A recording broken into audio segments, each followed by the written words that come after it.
Hi, in today's video, we'll look at why your PlayStation is blinking orange and how to fix the issue. Let's get started.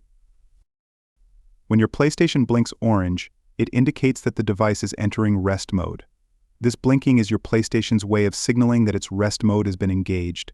The blinking will stop and turn into a solid orange light once it has fully entered this mode.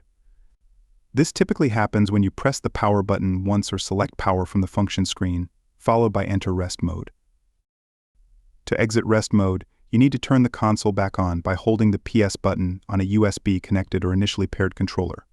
If your PlayStation fails to enter rest mode and the LED keeps blinking orange for an extended period, you may need to perform a hard reset. To hard reset the PlayStation, hold down the power button on the console until it turns off, which can take about 30 seconds. Wait a few minutes, then press the power button again to turn the console back on.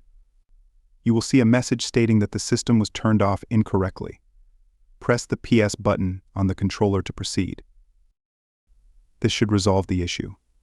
Thanks for watching. Until next time.